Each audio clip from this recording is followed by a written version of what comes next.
In 1956, a bar fight created rock and roll's most iconic move. But this move wasn't a dance step, it was the physical manifestation of pain. Chuck Berry's duck walk was born from an accident. But the accident didn't happen on stage. It happened in a bar fight in 1956.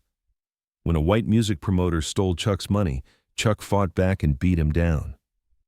The promoter retaliated with an iron pipe to Chuck's legs. Doctors told Chuck he would never perform on stage again, but 2 months later, Chuck was back, gliding across the stage on his knees, overshadowing Elvis Presley. This move brought Chuck fame, but it also condemned him to a lifetime of pain. If you're hearing this story for the first time and want to learn the real face of rock and roll, don't forget to subscribe to our channel. Because every story we tell here opens the dark pages of music history that never made it into the textbooks.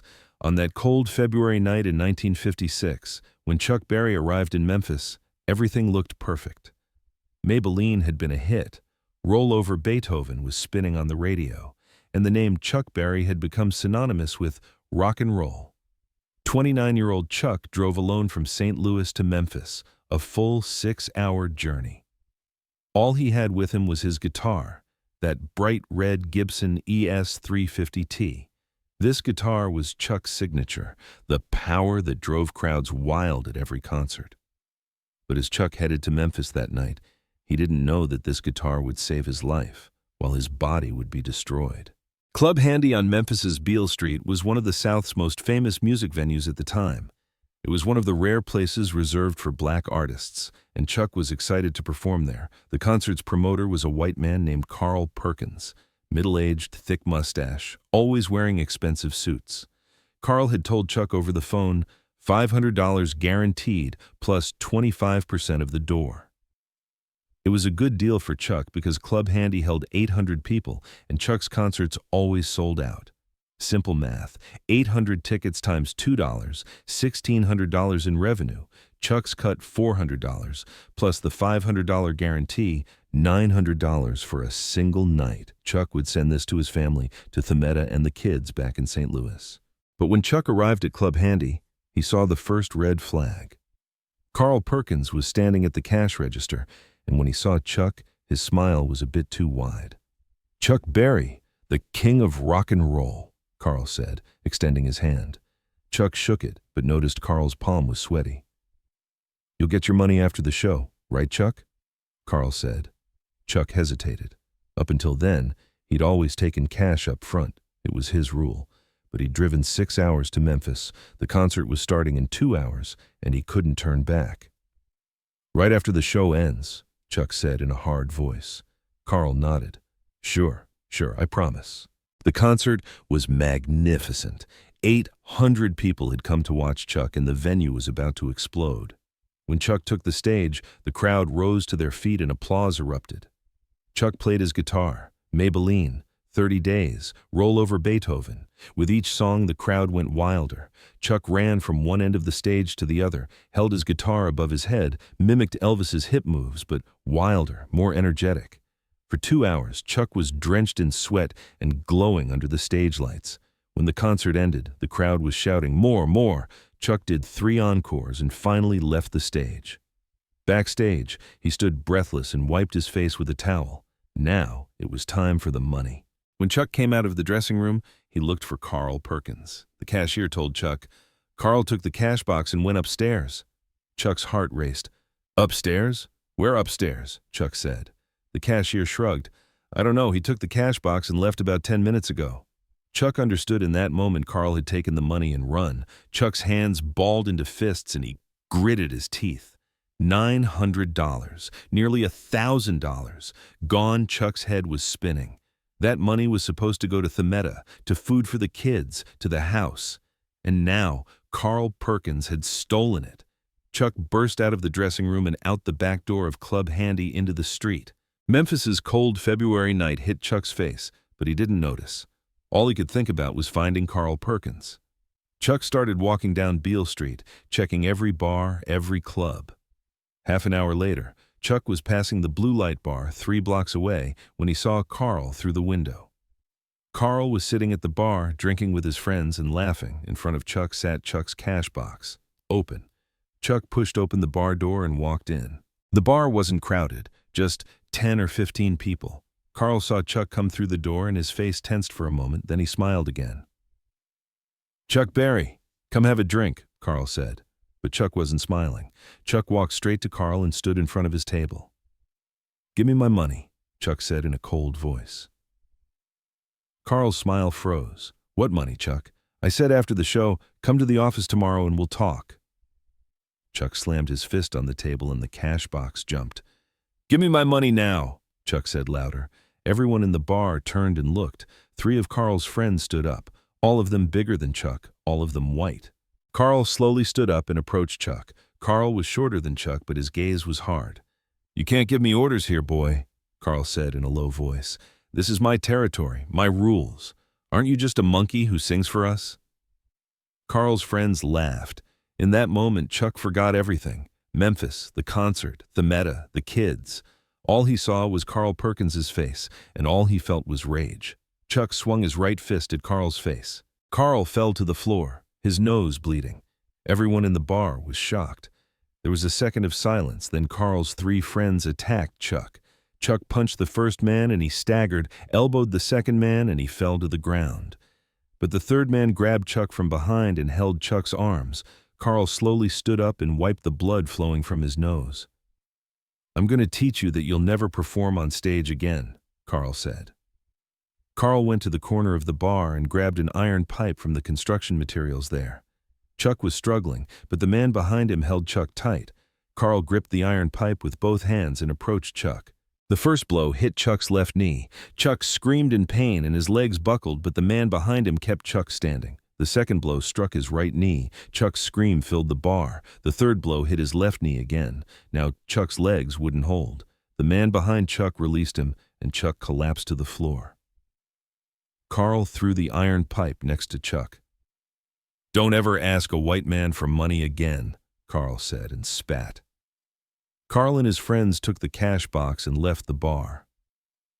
Chuck was writhing on the floor, blood flowing from his knees. No one in the bar helped. They just watched. Chuck was left there alone, in his own blood.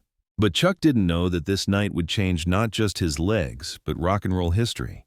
Because those broken knees would create a move the world would never forget. 2 months later. Chuck came to half an hour later. His knees hurt so badly he couldn't stand up. He slowly crawled to the bar door and hailed a taxi on the street. The driver was shocked when he saw Chuck.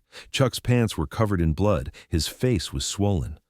"Hospital," Chuck barely managed to say. The driver took Chuck to Collins Chapel Hospital, the only hospital in Memphis open to black people. It was 3 in the morning. Chuck crawled into the emergency room and collapsed to the floor. A doctor examined Chuck an hour later. His left knee was broken. The patella bone was cracked. His right knee had serious soft tissue damage, torn ligaments, swelling, and internal bleeding. The doctor looked at Chuck with pity. "Mr. Berry, your legs have suffered very serious damage," the doctor said slowly. "The break in your left knee requires surgery. The torn ligament in your right knee needs at least 3 months of rest. But I need to be honest with you. Forget about getting on stage and dancing. You'll probably have to limp for the rest of your life." In that moment, Chuck's whole world collapsed. The stage was Chuck's life. Music was his only source of income. Themetta and the kids lived off the money Chuck made from concerts. And now a doctor was telling him his music career was over. Chuck lay alone in the hospital room that night and cried. But as he cried, something changed inside him. Chuck made his decision. If his legs wouldn't hold, he'd dance without legs. If he couldn't stand, he'd stand on his knees. Carl Perkins had tried to knock him down, but Chuck would dance even on the ground. Chuck had surgery and a cast put on his left knee. The doctor said, "Don't move at all for 2 months, then 2 months of physical therapy." When Chuck left the hospital, he fled Memphis as if escaping. He returned to St. Louis and told Themetta everything. When Themetta saw Chuck's legs, she couldn't hold back her tears. "How did this happen?" she asked. Chuck told her the truth. Carl Perkins stole his money. Chuck beat him. Carl attacked with an iron pipe. Themetta rested her head on Chuck's shoulder and they both cried. But then Themetta looked into Chuck's face and said, "You showed me you're the strongest man. Now show me you'll return to the stage. For 2 months, Chuck stayed home. His legs were in casts and Chuck couldn't go anywhere. But Chuck played his guitar every day. He'd sit in bed and play for hours. Leonard Chess from Chess Records called. "Chuck, you've got concerts scheduled. When are you coming back?" Chuck said soon, but even he didn't believe it. Before sleeping at night, Chuck would stare at the ceiling and repeat to himself, "You'll never perform on stage again." But then he'd remember Thametta's words and say, "No, I will." In April, the casts came off. The doctor told Chuck, "You can walk now, but be very careful. Your knees are very weak." Chuck tried to stand up, but his knees wouldn't hold and Chuck almost fell. The doctor caught Chuck. "Slowly," the doctor said. Chuck took a step. His left knee hurt so badly that Chuck cried out. His right knee hurt too. Chuck tried to walk, but he was limping. His left knee wouldn't bend properly and Chuck staggered with each step. Chuck looked in the mirror and hated himself. "I'm Chuck Berry," he said to himself. "I'm the king of rock and roll, and I'm not a cripple." For 2 weeks, Chuck learned to walk. Every day he walked a little more. The pain was unbearable, but Chuck gritted his teeth and kept going. But there was a problem. How would Chuck dance on stage? He couldn't swing his hips like Elvis because his legs wouldn't hold. He couldn't jump like James Brown because his knees were broken. Chuck sat at home one night thinking, if he couldn't walk, how would he get on stage? Then an idea came to Chuck. If he couldn't walk, he wouldn't walk. He'd move on his knees. Chuck tried it in his bedroom. He got down on his knees. The pain started immediately, but Chuck endured it. Then he tried to move forward, leaning on his hands. His left knee hurt, his right knee hurt, but Chuck could move. Then Chuck extended one leg forward and kept his balance. He did it again and again. Slowly, Chuck was moving on his knees. Thametta opened the door and saw Chuck. "What are you doing?" Thametta said. Chuck raised his head and smiled. "I'm dancing," he said. In the second week of May, Chuck signed on for a concert at the Brooklyn Paramount Theater in New York. This was Chuck's first concert after the Memphis disaster. Chess Records had promoted this concert big. The poster said, "Chuck Berry is back." 1,200 tickets had been sold and the venue was full. But backstage, Chuck was panicking. His legs still hurt and he couldn't walk properly. Thametta had come with Chuck. "Maybe you should cancel the concert," Thametta said worriedly. Chuck shook his head. "No, if I give up now, Carl Perkins wins. I'm going on stage." Before going on stage, Chuck looked in the mirror. Bright red shirt, black pants, shiny shoes, guitar in his hand, but fear in his eyes. "Can I do this?" he murmured. Thametta came over and touched Chuck's shoulder. "You're Chuck Berry," she said. "You're the king of rock and roll. Go and show them." Chuck took a deep breath. Then he walked out from behind the backstage curtain. When the spotlights hit Chuck, the crowd rose to their feet and applause erupted. Chuck started playing his guitar. "Roll Over Beethoven." The music filled the hall and the crowd screamed, but Chuck couldn't move. Normally, Chuck would run from one end of the stage to the other, jump, spin. But now, Chuck stood frozen in the middle of the stage. His legs hurt and every movement was torture. Chuck tried to take a step. His left knee hurt so badly that Chuck almost fell. The crowd was waiting. Why isn't Chuck moving? Chuck made his decision in that moment. If he couldn't walk, he wouldn't walk. Chuck slowly got down on his knees. The crowd was confused. What is Chuck doing? Chuck kept playing his guitar, but now he was sitting on his knees. Then Chuck remembered that move he'd practiced at home. Chuck slid forward on his knees, 1 step, 2 steps, 3 steps. Chuck was gliding from the center of the stage toward stage left on his knees. The crowd was silent for a moment. Then someone started clapping. Then someone else. Then the whole venue was on its feet applauding and screaming. Chuck was shocked. They loved it. Chuck moved toward stage right on his knees. The applause grew louder. Chuck understood in that moment. The crowd thought this was a dance move. No one knew Chuck was in pain. No one knew about Carl Perkins's iron pipe. They just saw Chuck Berry's incredible new move. When the song ended, Chuck returned backstage and collapsed to the floor. Blood was seeping from his knees. Chuck's pant legs at the knees were soaked. Thametta ran over. "Chuck, your legs are bleeding," she said. Chuck raised his head and smiled. "But they loved it," he said. "Thametta, they loved me." Chuck tried to stand up, but his legs wouldn't hold. 2 stagehands held Chuck under his arms and kept him standing. Chuck was breathless. but there was a huge smile on his face. Because Chuck understood that move wasn't just an expression of pain, that move was Chuck's new signature. But no one knew that night that every time Chuck did the duck walk, he was actually reliving that Memphis night in 1956. Every move was pain, every step was a cry, every performance was revenge. The next day, the newspapers praised Chuck's performance. The New York Times ran the headline, "Chuck Berry's incredible new dance move." Billboard magazine wrote, "Berry's gliding on his knees drove the crowd wild." A music critic said, "Chuck Berry transformed rock and roll into not just an auditory but a visual experience. His gliding on his knees opened a new frontier in stage performance." But no journalist knew that the reason Chuck did that move was a bar fight in Memphis. No critic knew that every move tortured Chuck. Chuck told interviewers, "I found it spontaneously on stage. The music carried me and I moved on my knees." This was a lie, but Chuck couldn't tell the truth. He told the truth. Fans would pity him. The press would see him as weak. Chuck's image was that of a strong, wild, uncontrolled rock and roll star. No one could know that Chuck actually went on stage with broken knees. So Chuck smiled and lied, and that lie lasted for 60 years. 2 weeks later, Chuck gave another concert in Chicago, and he did the duck walk again. The crowd went wild, then Detroit, then Los Angeles. At every concert, the crowd shouted, "Do the duck walk, Chuck!" And Chuck would get down on his knees every time and crawl in pain. But when he got on stage, Chuck was smiling, because that smile was Chuck's victory. Carl Perkins had tried to knock him down, but Chuck was dancing even on the ground. 2 years later, in 1958, Chuck recorded Johnny B Goode. This song became Chuck's biggest hit, and in the music video, Chuck did the duck walk.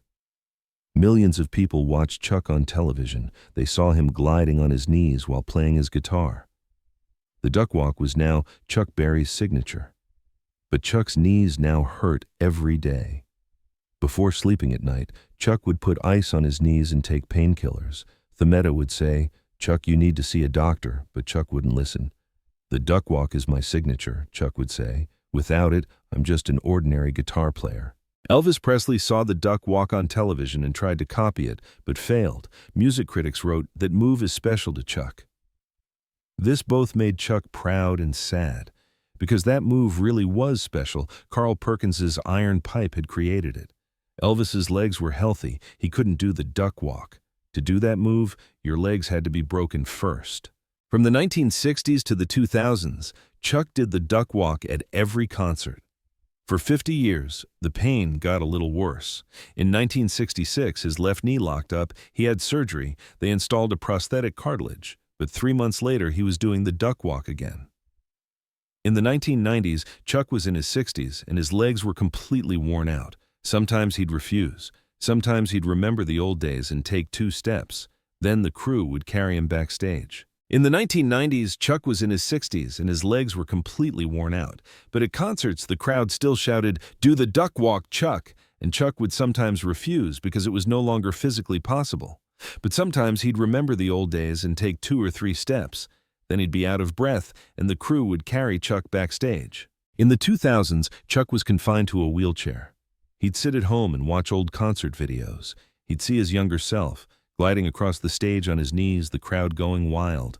"That kid was me," Chuck would say. "But now that kid is dead. Carl Perkins killed him." Chuck Berry died at 90 years old in his home on March 18, 2017. Thousands of fans came to his funeral and sang Johnny B Goode. But no one knew that 3 days before Chuck's death, his last words to Themetta were, "The duck walk made me famous, but I hated it. Every time I did it, I remembered that night in Memphis.